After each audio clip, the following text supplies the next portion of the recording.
Good afternoon and welcome to this next episode of Governance Dialogues. It's a pleasure to host you back on this channel for this first episode of Governance Dialogues that we're recording in 2025.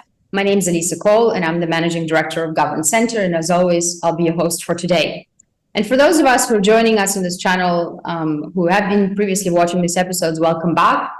And I'm delighted to say that we'll be exploring a very interesting topic on this episode today, focusing on concentrated ownership.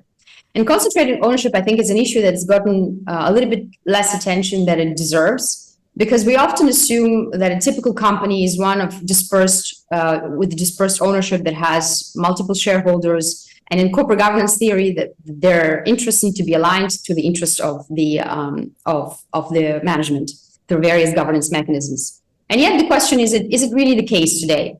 When we look at public markets, when we look at private markets, and that is specifically the topic that I'm here to speak to you about today. And I couldn't think of a better person than Maen Razouqi, who is joining us from Kuwait today to discuss this particular challenge. And Maen has had, I met Maen in Kuwait, in Riyadh, a couple of weeks ago, and we had a very interesting conversation because he has actually had roles, and it's, I think, a unique position, Maen, both in family companies, which typically have very concentrated ownership or are owned by one family, and in state-owned companies, which tend to have concentrated ownership. So I'm delighted to have you here on this show today, Maen. Welcome to this episode.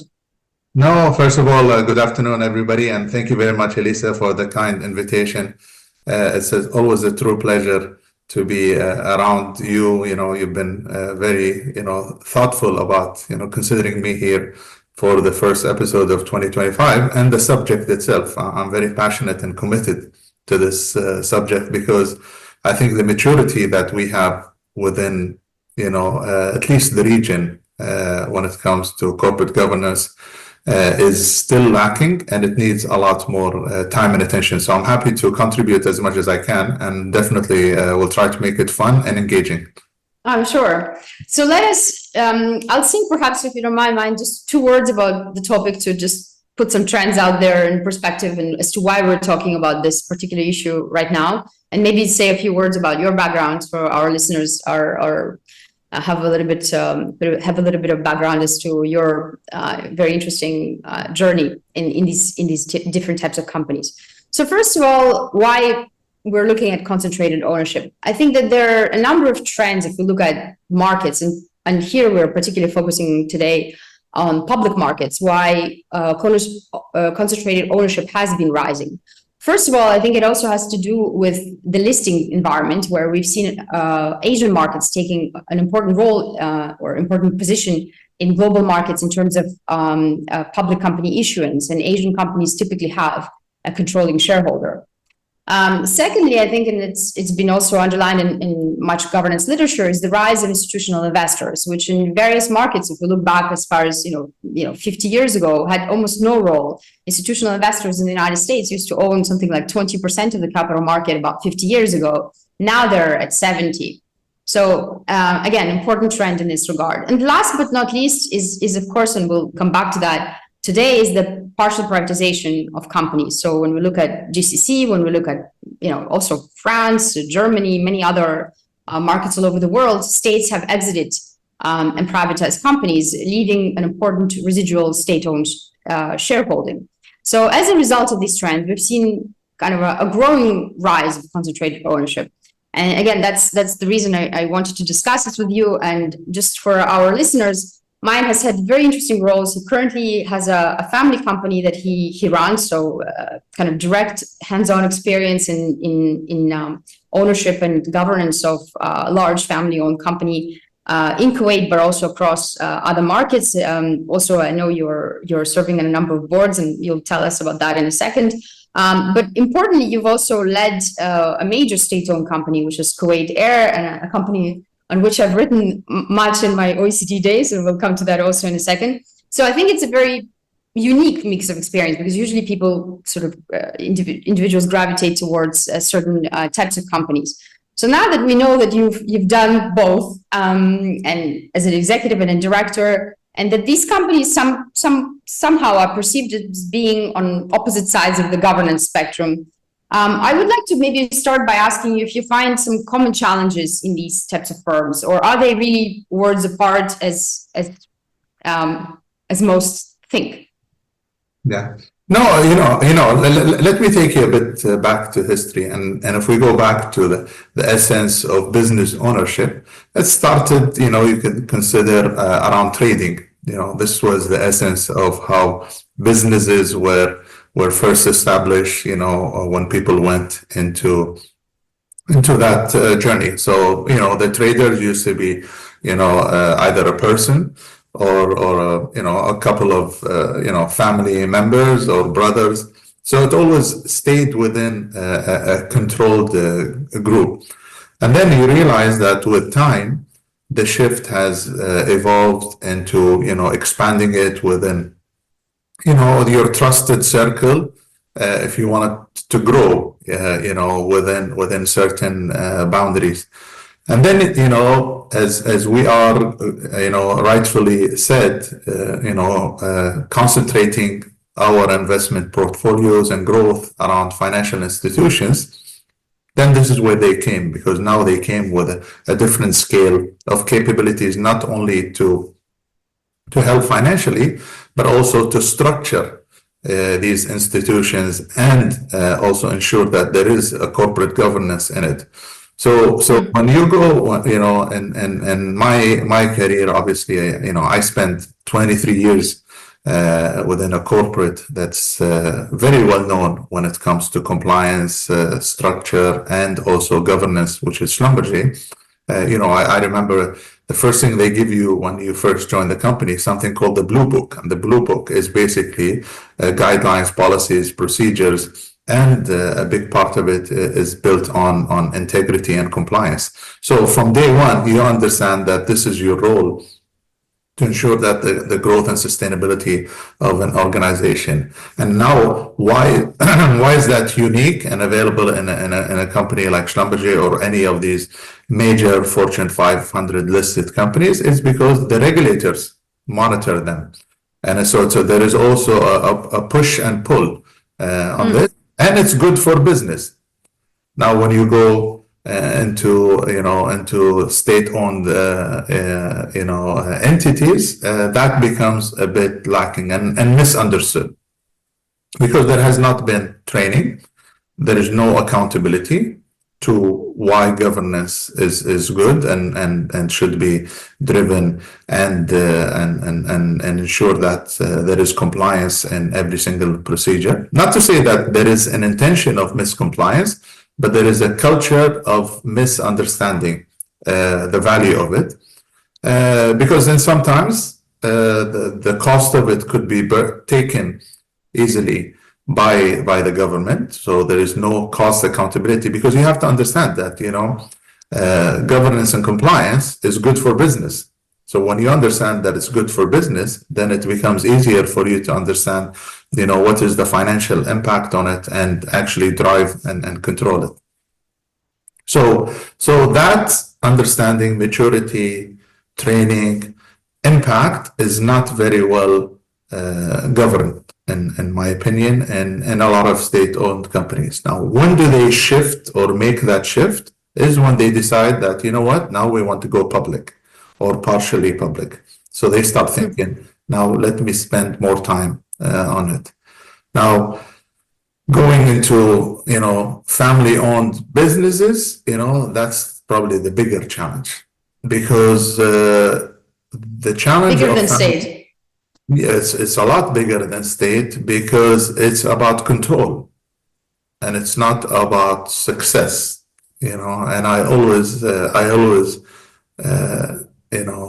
mention to whenever you enter into discussions when it comes to due diligence or even equity or partnership, I want 51%. Why do you want 51%? Because it's control. If you want us to go into this, I demand to have a majority. Why do you want to have a majority? And you could think of yourself being a minority with a bigger share value. So no reference to share value gain, versus control. And I think there is a mindset change now, because most of these family businesses are moving from generation 1 to 2, and now they're moving to the third generation. So when you go to the third generation, I think I was reading an article that says usually less than 30% of companies actually make it, when you're at that stage. So they realize the risk of loss of the entity, and they realize the younger generation's maturity when it comes to compliance and governance is a lot more. I can speak to you a lot about this, but I'll be happy to also get your thoughts, and reflections on this.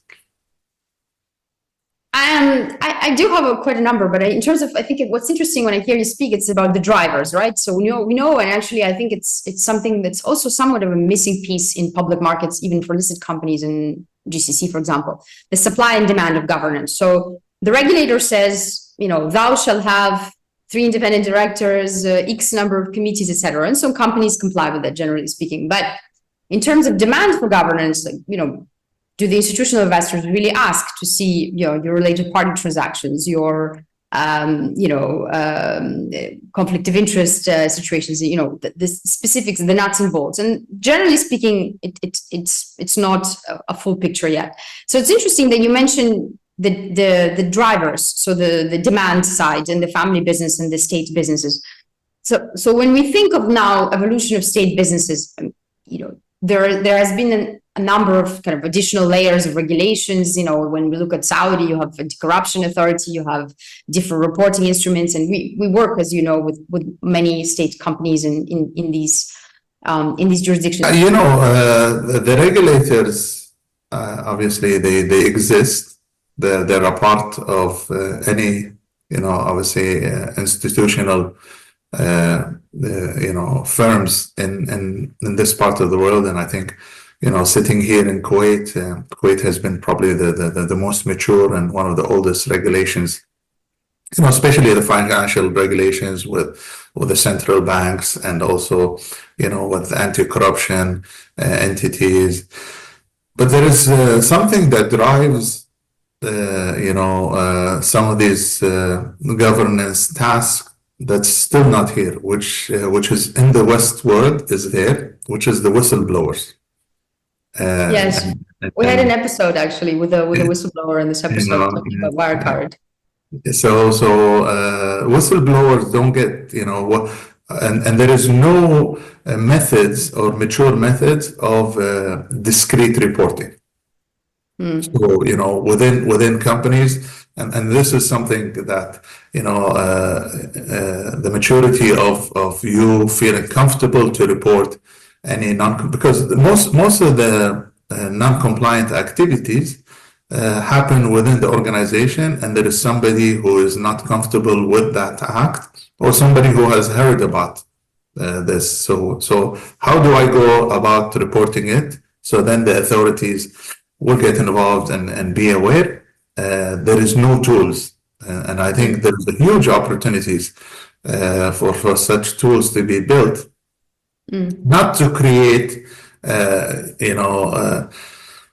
disturbance, because sometimes I remember in my early days in Schlumberger, we used to drive reporting, so we want people to report. And we used to put objectives on people to report, but not to say that, and that reporting could be safety reporting, quality reporting, compliance reporting, but every employee would have an objective of, let's say, 1 report per month.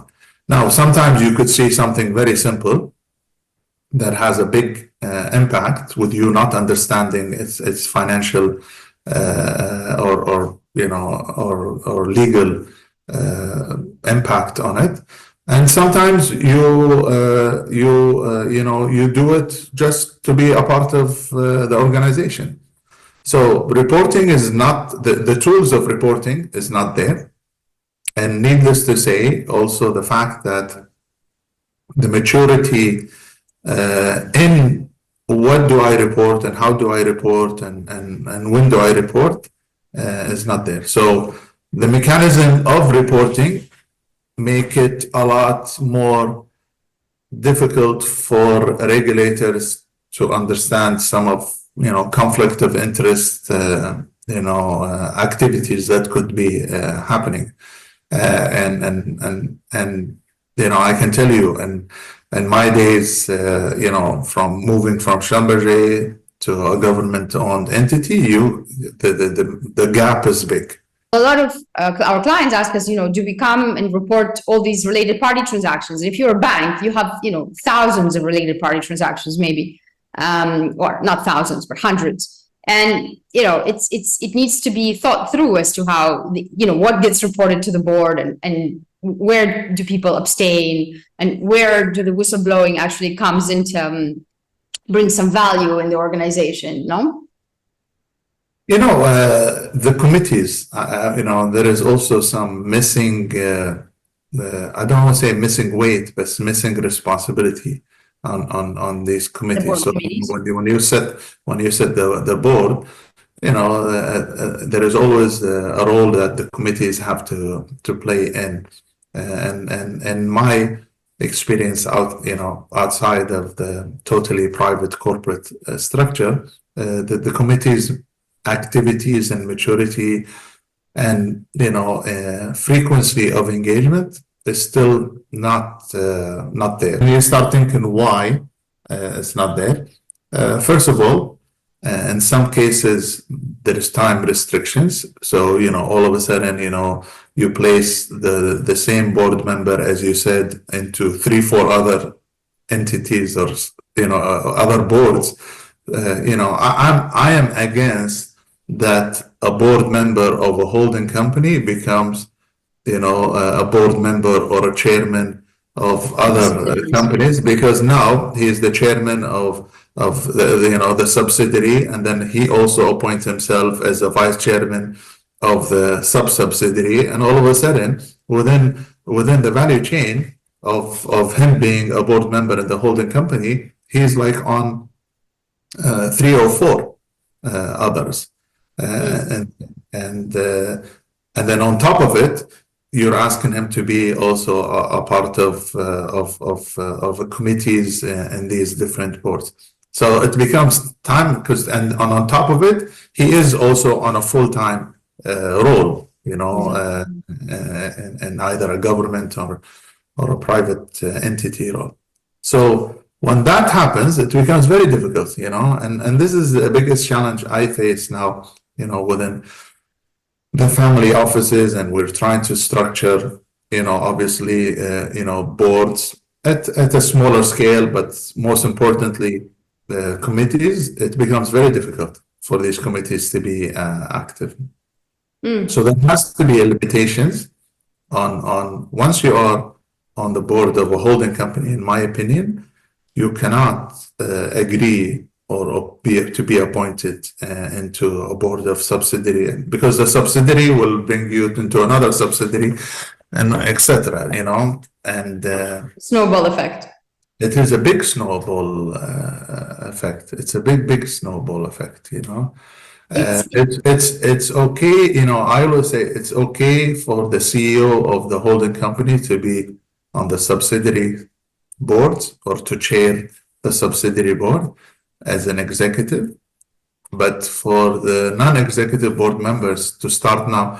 It's interesting you raise this point. We actually work, again, banks often have these questions because if we look at banks in the region, for various reasons, they've set up, investment company subsidiaries. You have obviously family groups are all structured in subsidiaries because the way they were set up historically is that they have different interests in different sectors and whatnot. So they have subsidiaries. Many times, actually, companies don't have a subsidiary governance policy, which is kind of the beginning of the problem, because there is not really a thought as to how the question of how they wish to exercise its control or oversight is not defined. So, do you want to have, is it through a shareholder, prerogatives where you say, in the bylaws of the subsidiary, you say, we as a shareholder have the right to approve A, B, C, D, if you do a capital raise, if so a lot of these issues are not so clearly defined. And as a result, I think companies resort to looking at, boards and how they control boards. But in fact, the information flow should also, and we've been having this conversation, even the sovereign wealth funds should be going through also the executive part, So the CRO should have a dotted line to the CRO, the group CRO, et cetera, et cetera. So there are mechanisms and red flags and whatnot that need to be put in place. In particular, I think it's important when you have the holding company, which is listed, because if there are any red flags going on at the subsidiary level, okay, they might be fine. There is a subsidiary that could be fined by a central bank or whatnot.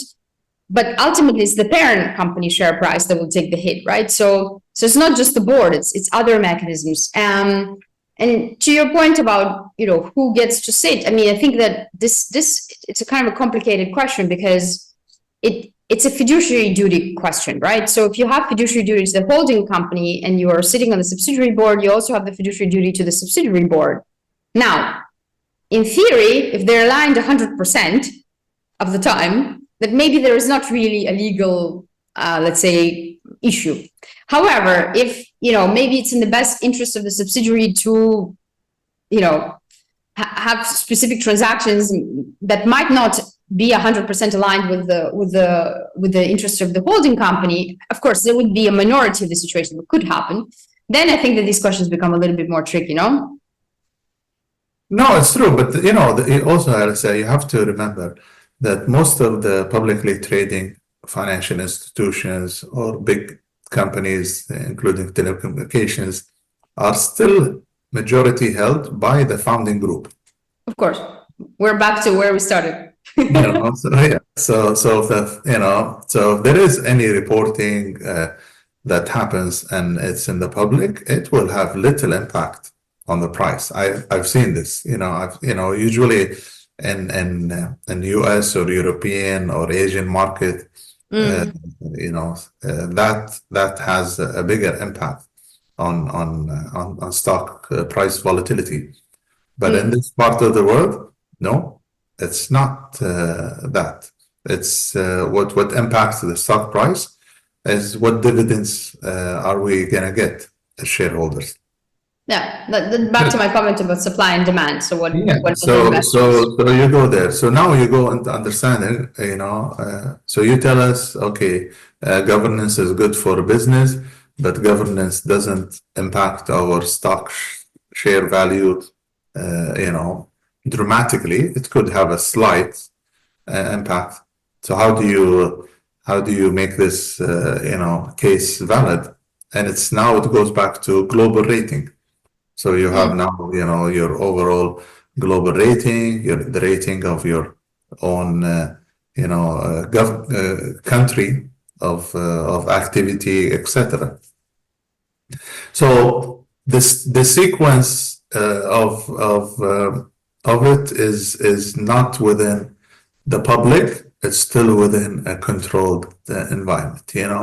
But on that point, Maen, if I may just interrupt you for a second, in terms of, you talk about impact on the share price. It's a very important point because if there's there needs to be carrots and there needs to be sticks. So we have the sticks, i.e. the regulators, but the carrots, as you say, maybe not fully, market does not fully integrate these developments. Do you think that with the entry of foreign investors into the various markets, because as we know, this has been the case, and we've looked at it also in our work, we looked at voting behavior of foreign institutional investors. So if you look at BlackRock, Vanguard, State Street, do they actually, engage? And they do. Not as much as they do in the US, but they do. Is your feeling that the appetite is changing? Is there some sort of a shift beyond, let's say, looking strictly sense of dividends and saying, okay, we're fine from a dividend point policy perspective. Who cares about GRC? Yeah, foreign investors will definitely bring that enablement for the maturity of governance and compliance and understanding why is it good for business. And I always say, what is it good for? It's the bottom line, because it will enable us to generate, additional positive cash flow And then the question is like, how? Well, if I don't govern whoever's providing the service to me, and all of a sudden I give the cleaning service to my cousin, I cannot hold them accountable against a good quality of service, the best price, the on-time performance. All of this stuff becomes very difficult because now all of a sudden there is emotions in that relationship, or that being a board member, or that being one of the major shareholder, etc. Right? So it is a lot better to stay out. Your role is a shareholder. Your role is to make sure that, as a shareholder, to support the organization and generating the maximum share value to you and the optimum dividend to you on an annual basis. These are the two things. Your job is not to go there and take a piece of the pie. Interesting. I think that what I would like to do is maybe switch gears a little bit and talk about let's say the functioning example. So we know, some of these companies, including Kuwait Air that you've led, these are complex transformations, and airlines have been notoriously difficult to turn around the region.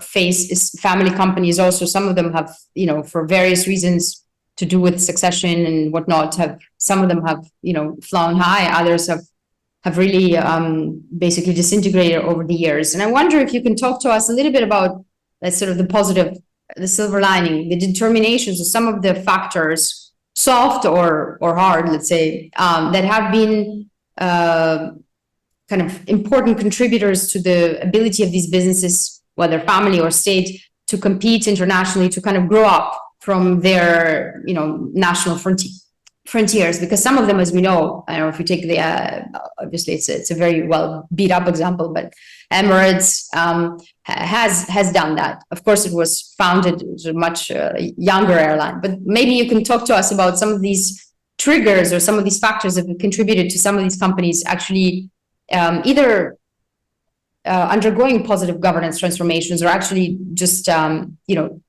evolving in a positive way from the start. Yeah. So the story of Emirates, Qatar Airways, and even now you look at Turkish Airlines. It's a fact of life. The success that these airlines have done, coming in at a younger age into this market, is because it is built under what I call a national agenda. It's a part of a national strategy, and they are just filling a component of it. And once you have that clear from a complete national strategy of what is this airline is going to contribute, or what is this telecommunication company will contribute, it becomes a lot easier for you to make it a performance-based company versus a service-based company. And that's the biggest difference that that these companies bring, is how do I compete on performance and versus how do I just provide the service. And when you just provide the service, usually you provide it at a lower pace or lower level than you would do when it comes to competition. Plus the fact that for you to be able to compete with regional players, you have to definitely play the performance part. So this is the difference, without triggering names of institutions and all the stuff. And I always say that, any government-owned institution has to differentiate itself.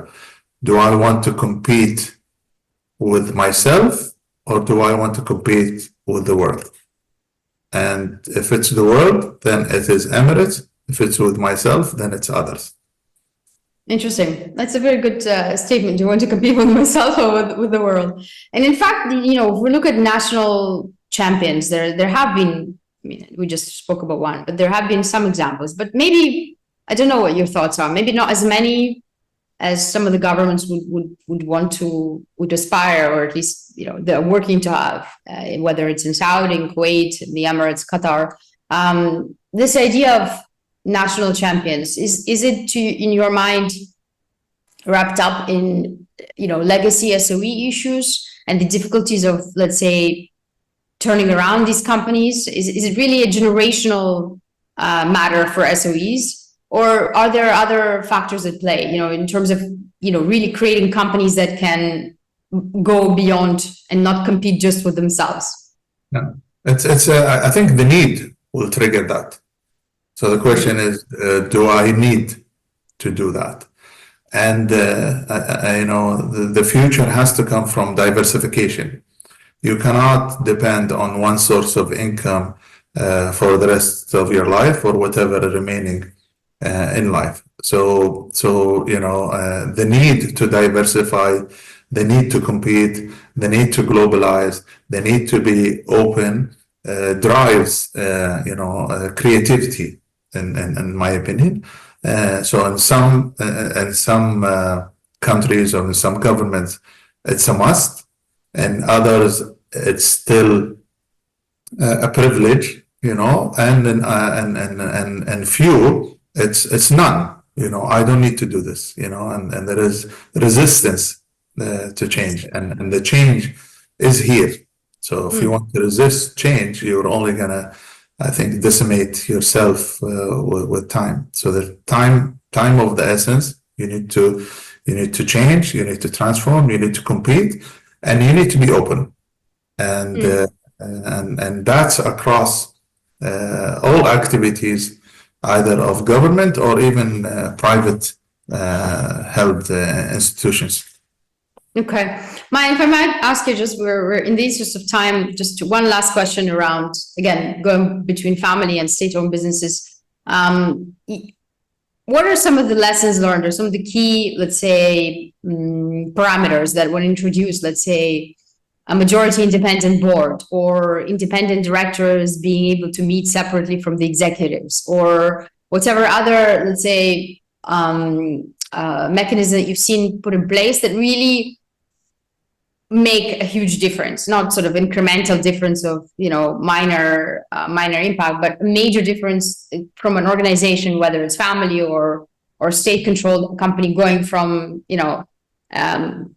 not particularly performing to something that really indicates to you that governance is taken seriously, that they actually have some serious mechanisms, and that this is an issue that's closely linked to strategy and results. Yeah. One of the things I've seen recently, and I'm privileged to be a part of two of them as we speak, and these all matured within this year, since last month, and there is another one that will be publicly announced this week, is the advisory boards. So, the understanding of what is the advisory board, because the advisory board gives you more flexibility of creativity than the restricted board, because the restricted board usually have limitations on how to be more creative, to have risk avert to your transformation and strategic thinking. Not to say that you're not a part of the board. In all cases, you still have, you're a part of the board meetings. You contribute to the board discussions, but you are removing off your shoulder, a lot of the legal weight of the board, and that's, I think, is a good step to change and to acceleration of transformation. And as I said, I'm seeing them becoming more and more.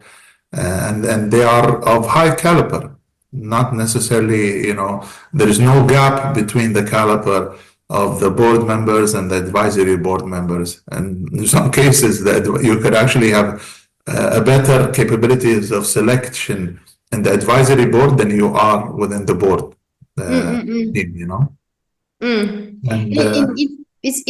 they are blessed by the board. So that's good. They're usually driven by the chairman of the board, but they are blessed and sanctioned into being a part of the structure by the board itself. And they're a board that's sort of like, let's say, brought in by the actual board. Yes, so they are advisory board. They come in more of strategic, growth driven, new businesses, and corporate alliances target. More than just worried about what a typical board is, and I carry roles into both, and I actually enjoy being on the advisory board because the sky is the limit there when it comes to your thinking and your approach than it is probably on the board that just mandated to stay within one lane. It's an interesting element. I actually was surprised that you focused on that one, but it's interesting because we, as you know, in the Gulf, there is often this concept of external directors on committees. So this sort of flexible, let's call them flexible or innovative or different governance mechanisms. They actually exist in many companies because it's not a very common concept for, let's say, a company in Italy, France, Germany to have a non-board member sitting on a committee. Likewise, not terribly common to have advisory boards, although boards have a budget to bring in external advisors on a particular, like let's say on a transaction basis or on a particular need basis. So it's interesting to see that there's this kind of innovation or open thinking around what boards should be doing and how they should be functioning in the Gulf. And with that, if I would really like to thank you for joining us on this episode. It's been a really fascinating conversation, and we touched on families, on state companies, on listed companies. Hopefully, we managed to cover a good range of subjects. No, and truly enjoyable, pleasure, and very thoughtful. I learned a lot, and I appreciate you giving me this opportunity, and I look forward to more engagement as we go into this year or beyond. Thank you very much. Absolutely. I'm sure we'll see you again on this channel. And again, thank you so much. Thank you for our audience for joining us for this episode. And please stay tuned for more to come on Governance Dialogues.